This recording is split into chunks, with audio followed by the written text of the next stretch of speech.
तो हेलो दोस्तों, कैसे हैं आप लोग। उम्मीद करते हैं बहुत अच्छे होंगे और आपकी पढ़ाई बहुत ज़बरदस्त चल रही होगी। उसी पढ़ाई के दौरान हम आपके लिए एकदम इम्पोर्टेंट जो टॉपिक है वो लेकर आ रहे हैं और आपको बता रहे हैं कि कैसे आप 90 प्लस स्कोर कर सकते हैं बोर्ड एग्जाम में।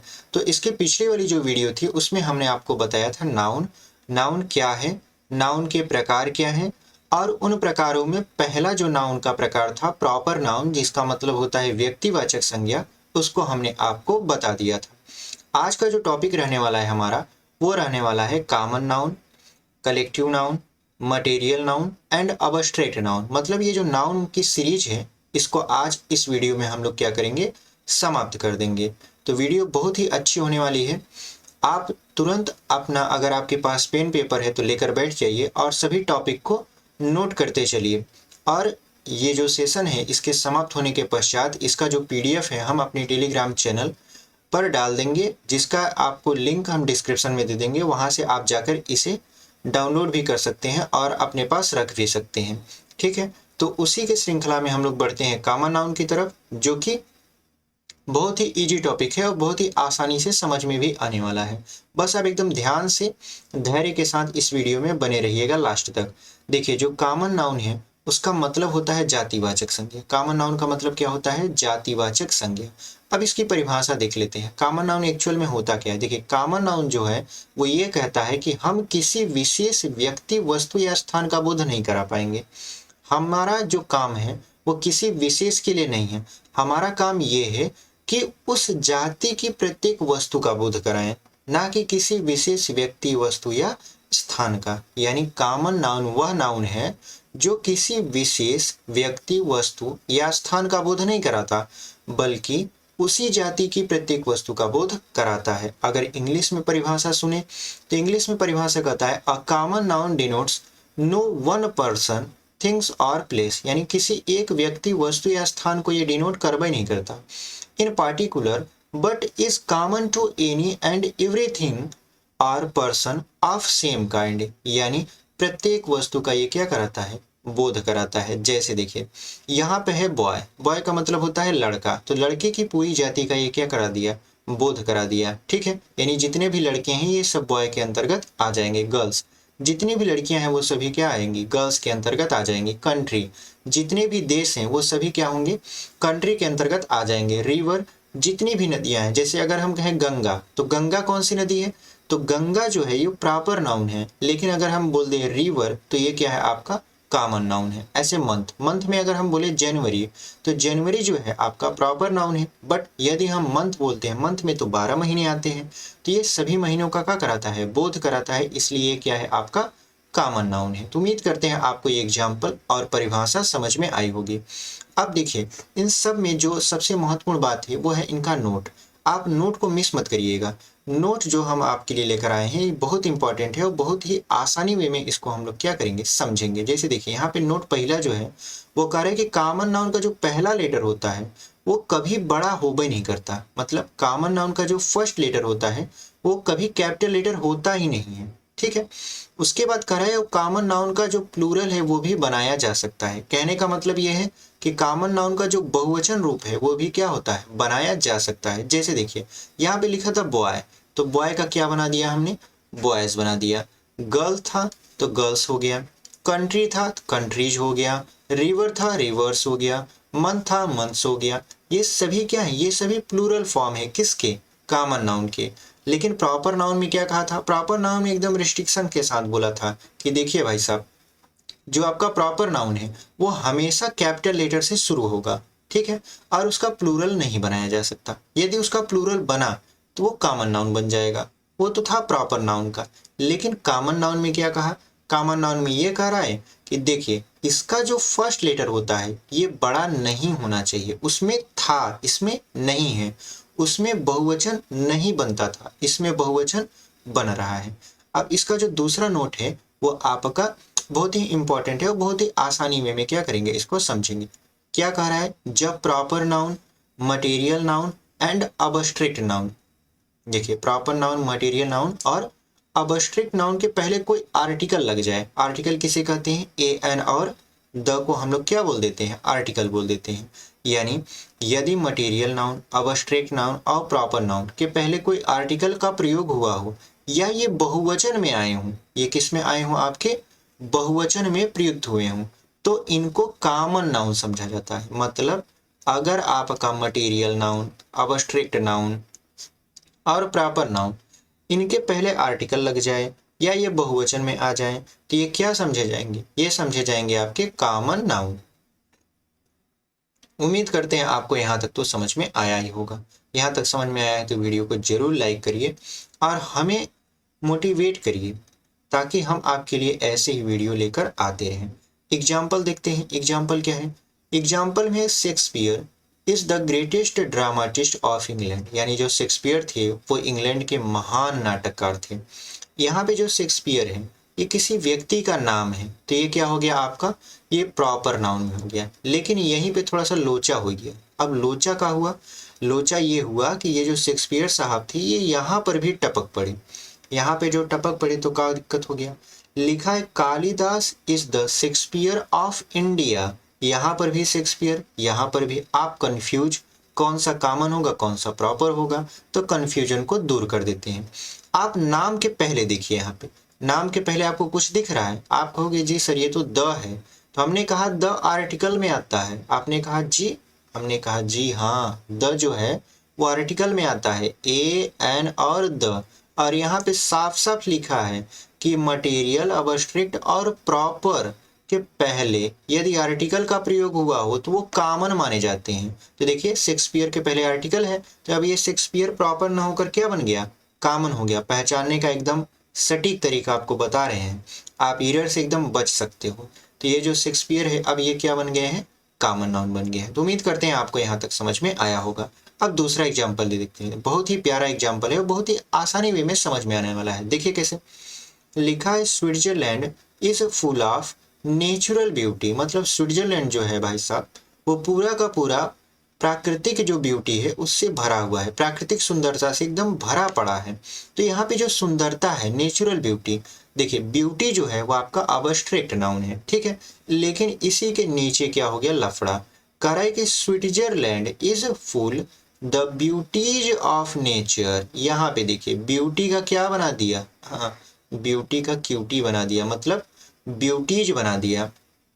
यानी ब्यूटी तो एक वचन में था लेकिन ये ब्यूटीज हो गया, क्या बन गया, प्लूरल बन गया। और नहीं समझ आ रहा है तो इसके पहले देखिए, इसके पहले आ धमके हैं द, तो ये आर्टिकल है, आपने पढ़ा है आर्टिकल नहीं लगना चाहिए, आर्टिकल लगा तो ये क्या बन गया, कॉमन बन गया। तो उम्मीद करते हैं आपको ये समझ में आया होगा। अब आगे देखते हैं। देखिए आगे भी आपका एक एग्जाम्पल है बहुत प्यारा सा, कह रहा है कि fish is a good food. मछली जो है अच्छा भोजन है। ये जो मछली है, मछली क्या है आपका, ये मटेरियल नाउन है। क्यों? क्योंकि मछली से आपका बहुत सारी चीजें बनती हैं जो कि खाद्य योग्य हैं। उसके बाद यहाँ पे लिखा है फिशेस। अब फिश का क्या हो गया, बहुवचन रूप, प्लूरल बन गया। फिशेस लिव इन वाटर, मछलियां जल में रहती हैं। तो भाई साहब मछलियां तो जल में रहती हैं लेकिन पहचानेंगे कैसे कि कौन मटेरियल है और कौन कॉमन है। तो मटेरियल एक वचन में आया है, ठीक है, और कॉमन क्या हो गया, ये बहुवचन में आया है। इससे आप बहुत आसानी से क्या कर सकते हो, पहचान सकते हैं और एरर से बच सकते हो। तीसरा आपका जो नोट है उसको पढ़ लेते हैं। लिखा है, जब किसी प्रॉपर नाउन से व्यक्तियों अथवा वस्तुओं की एक क्लास का बोध होता है, क्लास मतलब वर्ग, एक क्लास का बोध होता है तो कॉमन नाउन समझा जाता है। तो इसे क्या हम लोग समझ लेंगे, कॉमन नाउन। जैसे he is the Kalidas of his age, वह अपने समय का कालिदास है। तो कालिदास यहाँ कोई नाम नहीं है। पहली बात, कालिदास ये है विद्वानों का समूह, यानी विद्वानों का आपका एक तरीके से समूह बोल सकते हैं या विद्वानों का एक युग बोल सकते हैं। जैसे कालिदास अपने समय में बहुत बड़े महान नाटककार और विद्वान थे, ठीक है, वैसे ये भी अपने समय का कालिदास है, मतलब बहुत बड़ा विद्वान है। तो यहाँ पे ये कालिदास केवल नाम के लिए नहीं है, ये है आपका आपका विद्वता के लिए हो सकता है। तो यहाँ पे हम लिखे भी हैं, इसका तात्पर्य यह है कि वह अपने समय का महान नाटककार है, ठीक है।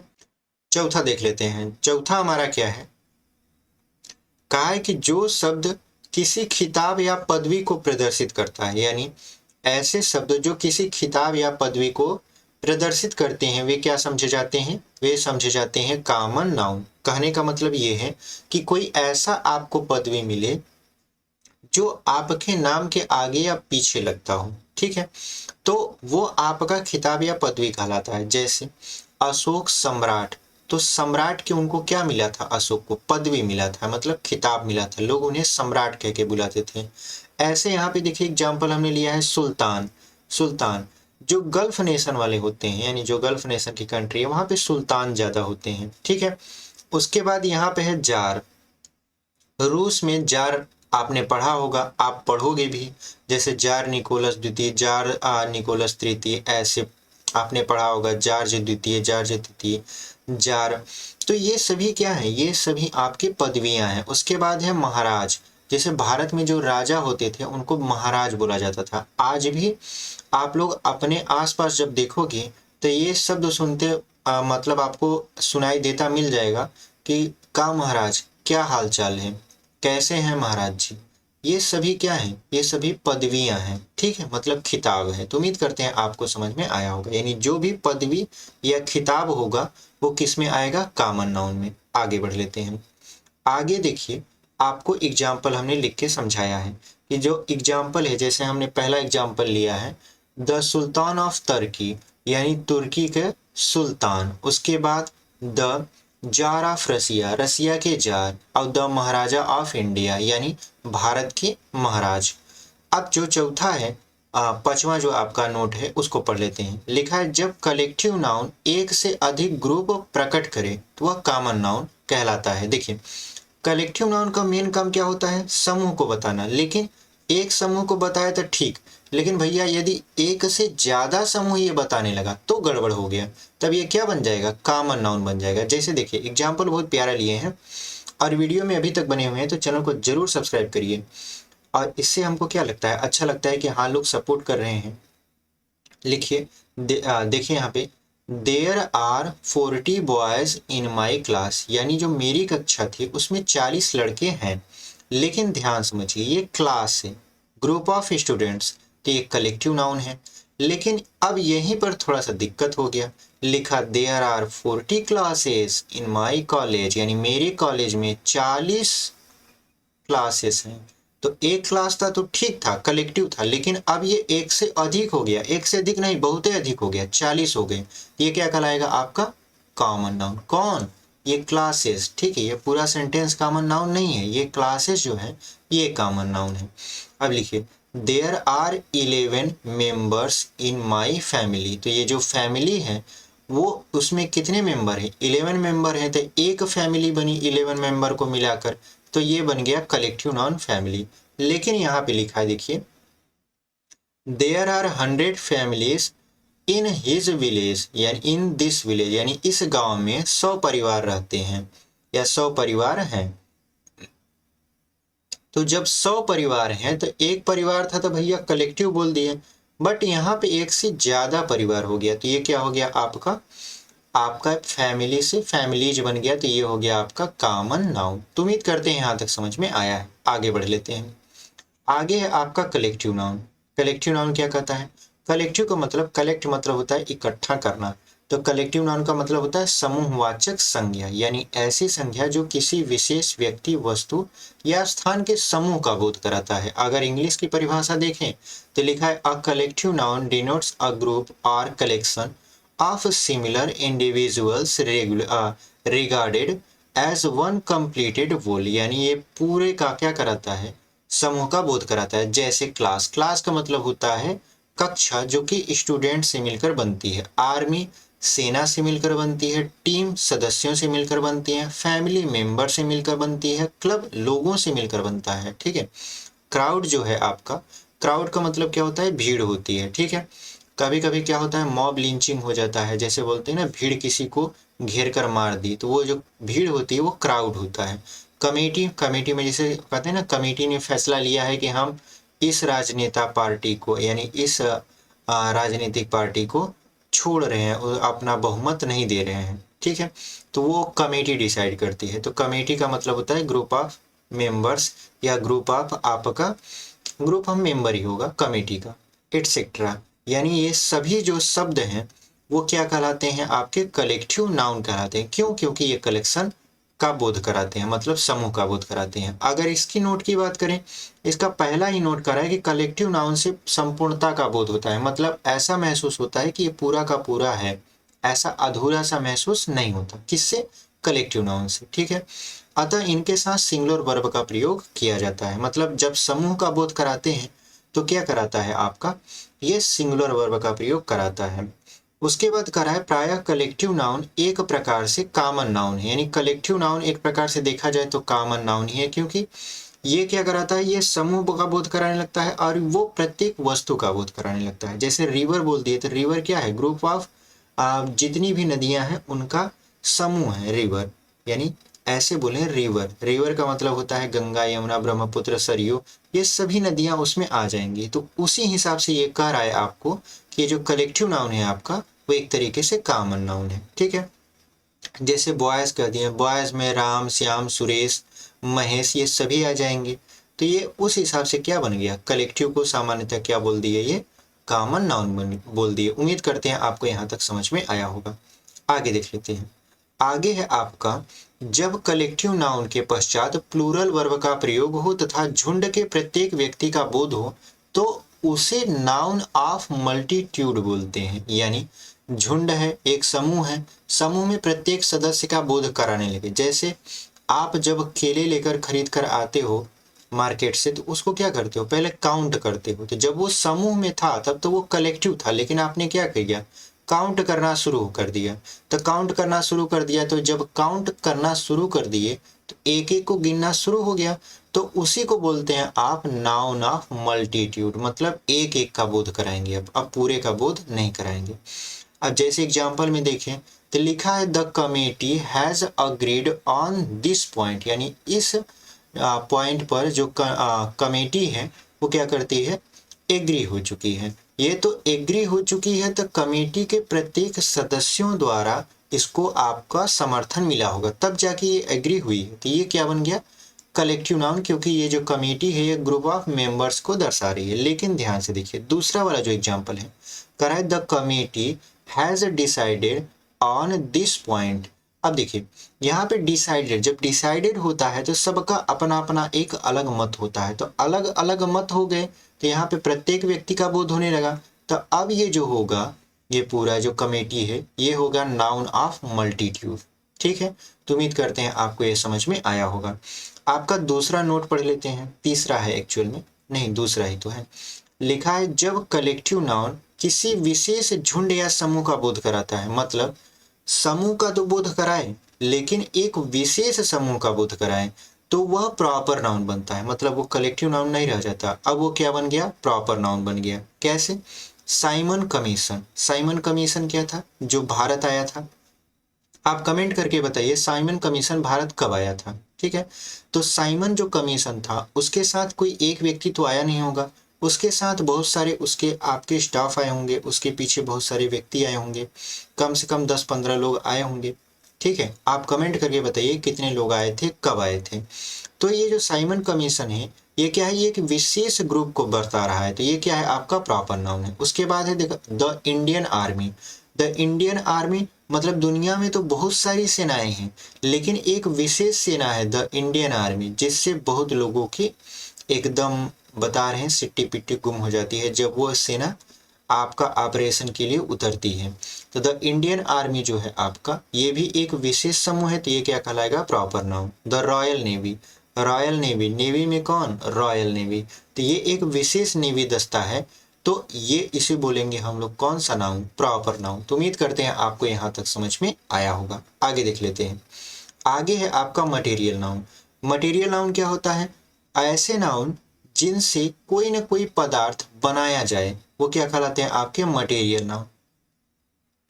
अगर परिभाषा देखें तो लिखा है मटेरियल नाउन से ऐसे धातु या पदार्थ का बोध होता है जिससे और चीजें बनाई जाती हैं, यानी जिससे और चीजें बनाई हैं या बनाई जाती हैं। जैसे अगर इंग्लिश की परिभाषा देखें तो लिखा है a material noun denotes the name of things of which other things are often made. यानी अक्सर जिससे कोई चीज बनाई जाती है वही आपका क्या होता है, मटेरियल नाउन होता है। जैसे गोल्ड, गोल्ड से आपका आभूषण बनाया जाता है, ज्वेलरी।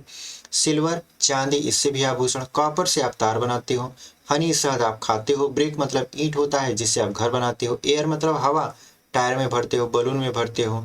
वुड माने होता है लकड़ी, इमारती लकड़ी जो होती है उससे बहुत बहुत फर्नीचर का आप काम कर लेते हो। फ्रूट जिसे आप खा लेते हो। कॉफ़ी पी लेते हो, टी भी पी लेते हो, राइस खा लेते हो। स्टोन जो होता है पत्थर, आप जानते हो पत्थर से बड़े बड़ी चीज़ें बनाई जाती है। जैसे आपका जब पत्थर का जो आपका सीढ़ी बनता है उसमें भी पत्थर का यूज होता है। आपका जो जमीन बनता है उसमें भी पत्थर का यूज होता है। वाटर, पानी, आप जानते हो बिना पानी के इंसान जीवित नहीं रह सकता। सैंड, बालू, उससे भी प्रयोग होता है। मतलब ये जितने भी एग्जाम्पल आपके दिए गए हैं ये सभी किसके हैं, ये सभी हैं मटेरियल नाउन के। मतलब इनसे कोई ना कोई चीज तो बन ही जाएगी। अगर इसके नोट की बात करें तो लिखा है अगर किसी कॉमन नाउन से कोई पदार्थ बनता है तो वह मटेरियल नाउन होगा। मतलब एक कॉमन नाउन है, अगर उससे कोई पदार्थ बन जाए तो वह क्या बनेगा, मटेरियल नाउन कहलाएगा। जैसे देखिए सिप, सिप बने होता है भेड़, लेकिन उससे यदि हम उसका मटन बनाते हैं तो वो जो मटन है वो आपका क्या कहलाएगा, मटेरियल नाउन कहलाएगा। अब अगला देखते हैं, अगला क्या नोट है, लिखा है मटेरियल नाउन की संख्या नहीं होती। भाई साहब आप मटेरियल नाउन को गिन नहीं पाओगे। जैसे अगर आपसे कह दिया जाए कि आप 1 लीटर दूध लीजिए और गिन के बताइए कितना है, तो आप परेशान हो जाओगे, आप कहोगे ये क्या बतिया रहा है, ये बेवकूफ है क्या। तो मटेरियल नाउन को आप गिन नहीं सकते। या कह दिया जाए कि लोहा दे दिया जाए और कह दिया जाए बताइए इसमें कितने कण हैं, तो इसको आप गिन नहीं पाओगे। मतलब बहुत डिफिकल्ट टास्क हो जाएगा आपके लिए। तो मटेरियल नाउन को इसी वजह से गिना नहीं जा सकता। इसको क्या किया जा सकता है, तब इसको मापा जा सकता है, इसको तौला जा सकता है, ठीक है। और ये सदैव एक वचन में ही प्रयोग होते हैं, मतलब बहुवचन में इसका प्रयोग नहीं होता, ठीक है। और बहुवचन में आएंगे तो आपको पता है क्या करना है, आपको पता है ये तुरंत क्या बन जाएंगे, कॉमन नाउन बन जाएंगे। तो ये सदैव सिंगुलर नंबर होते हैं और वह इनसे पहले आर्टिकल का प्रयोग नहीं होता। मतलब इनके पहले आर्टिकल ए एन द का प्रयोग नहीं किया जाता। तो उम्मीद करते हैं आपको यहाँ तक समझ में आया है। और वीडियो में हमारे साथ यदि आप यहाँ तक बन चुके हैं और अभी तक चैनल सब्सक्राइब नहीं किए हैं तो चैनल जरूर सब्सक्राइब कर लीजिए। इससे हमको अच्छा लगता है, खुशी मिलता है कि आप वीडियो देख रहे हो, हमें सपोर्ट कर रहे हो, हमारी मेहनत को आप सराह रहे हो। और ये भी अच्छा लगता है कि चलो जो आपके लिए मेहनत की जा रही है वो सार्थक तो है, कहीं ऐसा तो नहीं है कि ये सारी मेहनत एकदम बेकार जा रही है, निरर्थक जा रही है। इस वजह से आप सब्सक्राइब करके वीडियो को शेयर करके हमारा मनोबल और हाई कर सकते हैं, ठीक है। आगे बढ़ते हैं। आगे जो है आपका वो है अबस्ट्रैक्ट नाउन। अबस्ट्रैक्ट नाउन क्या होता है, भाववाचक संज्ञा। भाव क्या है, हमारे जो हृदय में उत्पन्न जितनी भी चीजें होती हैं वर्चुअली, वर्चुअली का मतलब जिन्हें हम देख नहीं सकते, वो सभी क्या होता है, जिन्हें हम केवल महसूस कर सकते हैं, वो सभी भाव होते हैं। जैसे रोना, आपका हंसना, चतुराई, ईमानदारी, ये सभी क्या है, ये सभी आपके भाव हैं जो कि अबस्ट्रैक्ट नाउन के अंतर्गत हम लोग पढ़ेंगे। तो अबस्ट्रैक्ट नाउन एक्चुअल में क्या होता है, भाववाचक संज्ञा होता है। भाववाचक संज्ञा क्या है, भाववाचक संज्ञा से किसी गुण, दशा अथवा कार्य का बोध होता है। जैसे यदि हम गुण की बात करें तो आपके अंदर जैसे बोलते हैं ना अच्छाई, बुराई, ईमानदारी, ये सभी क्या है, आपके अंदर गुण है। तो गुडनेस, ऑनेस्टी, हाइट, क्लेवरनेस, ये सभी क्या है, आपकी क्वालिटी है। अगर स्टेट की बात करें, स्टेट का मतलब होता है दशा। दशा मतलब दशा जैसे होता है ना, वो उसकी दशा बहुत दयनीय है। पावर्टी, पावर्टी का मतलब गरीबी। मैनहुड का मतलब मानवता, मानवता जैसे कहते हैं तुम्हारे अंदर मानवता नहीं है क्या। उसके बाद चाइल्डहुड, चाइल्डहुड का मतलब होता है बचपन। जैसे बचपन में हम लोग खूब खेलने जाया करते थे। यूथ मतलब युवा, जैसे कहते हैं ना आज का युवा बेरोजगार घूम रहा है। ऐसे सीकनेस, सीकनेस का मतलब बीमारी, कहते हैं उसके पास मत जाना नहीं तो तुमको भी वही बीमारी पकड़ लेगी। तो ये सभी हैं क्या, ये सभी हैं आपके भाववाचक संज्ञा, ठीक है। एक्शन की बात करें, जैसे लॉफल लिखा है तो इसका मतलब होता है हंसी, मतलब हंस रहा है, हंसना। फ्लाइट मतलब क्या होता है, फ्लाई का मतलब होता है उड़ान। मूवमेंट का मतलब गति। थेफ्ट मतलब चोरी। ये सभी क्या है, ये सभी आपके कार्य हैं जो कि किसके अंतर्गत आप अध्ययन करते हो, अबस्ट्रैक्ट नाउन के अंतर्गत। तो उम्मीद करते हैं आपको यहाँ तक समझ में आया है। अब इसका अगर नोट देखें तो इसका नोट है अबस्ट्रैक्ट नाउन एक वचन में होता है। हम बार बार बोल रहे हैं आपका जो नाउन है वो 5 है, 5 में से जो 3 होता है वो एक वचन में होता है। कौन कौन सा, वो होता है आपका मैप 1। मैप 1 का मतलब material, abstract and proper noun, ये सभी किसमें होते हैं, एक वचन में होते हैं। तो इसलिए हमने ये ट्रिक बनाया है मैप 1, जिससे आपको तुरंत याद हो जाए कि कौन कौन सा एक वचन में होता है, कौन कौन सा बहुवचन में होता है। तो जो अब्स्ट्रैक्ट नाउन है वो एक वचन में होता है और इनके भी पहले आर्टिकल का प्रयोग नहीं किया जाता, ठीक है। और इसे केवल अब्स्ट्रैक्ट नाउन को केवल महसूस किया जा सकता है, इसे आप टच नहीं कर सकते। जैसे अगर हम कहें फूल की खुशबू बताइए पकड़ के कैसी है, तो आप उसे पकड़ नहीं पाओगे, ठीक है। आप उसे महसूस करके बताओगे कि अच्छी है या बुरी है। अगर हम कला की बात करें, अगर नोट दूसरा पढ़ें, तो जो हमारा आर्ट्स मतलब कला और साइंस जो है उनके नाम भी किस में आते हैं, उसके नाम भी आपके अब्स्ट्रैक्ट नाउन में आते हैं। जैसे फिजिक्स, फिजिक्स आपका एक तरीके से आपका साइंस है, केमिस्ट्री भी साइंस है, म्यूजिक आर्ट है, हिस्ट्री भी एक प्रकार का आपका बुक है यानी सब्जेक्ट का नेम है। तो ये सभी किस में आएंगे, आपके अब्स्ट्रैक्ट नाउन में आएंगे। तो उम्मीद करते हैं हमारी वीडियो आपको पसंद आई होगी यहाँ तक। और कोई भी यदि आपको डाउट हो तो आप कमेंट में हमसे पूछ सकते हैं, आपको हम रिप्लाई देंगे। तो हमारा ये जो टॉपिक था ये यहीं समाप्त हुआ। हमारा जो नाउन आपका जो टॉपिक था ये पूरा का पूरा समाप्त हो चुका है। उम्मीद करते हैं हमारा ये वीडियो आपको पसंद आया होगा। लास्ट तक बने हैं तो चैनल को जरूर सब्सक्राइब करके जाइए, और वीडियो अच्छी लग रही है तो लाइक कर दीजिए और अपने दोस्तों तक भी शेयर करके जाइए, ताकि उन्हें भी पता चले कि इस चैनल पर आपका बोर्ड एग्जाम का आपका सिलेबस चालू हो चुका है। तो मिलते हैं आपसे अगले वीडियो में। इसी तरीके से पढ़ाई करते रहिए, अपने लक्ष्य को हासिल करिए, ज़्यादा से ज़्यादा पढ़ने की कोशिश करिए, इधर उधर की बातों में मत पढ़िए। क्योंकि देखिए जब रिजल्ट आता है तो रिजल्ट के दिन आपसे कोई कुछ नहीं पूछता कि आप कैसे पढ़े थे, क्या किए थे। आपसे बस ये लोग पूछते हैं कितना परसेंट आया। और अगर कम परसेंट आ जाता है तो लोग आपका मजाक उड़ाने लगते हैं, आपके घर वाले ही आपको डांटने लगते हैं, कोसने टाइप लगते हैं कि कैसा है उनका लड़का, देखिए इतना परसेंट लाया, हमारा लड़का कम लाया। तो ये सभी क्या है, ये सभी तब उत्पन्न होती है जब हमसे पढ़ाई अच्छे से नहीं होती। लेकिन यदि हम पहले से ही प्रिपेयर हैं तो हम आसानी से क्या कर सकते हैं, 90-95 प्लस स्कोर कर सकते हैं। तो उम्मीद करते हैं आपको ये सारी चीज़ें समझ में आई होगी। मिलते हैं आपसे अगले वीडियो में, तब तक के लिए धन्यवाद।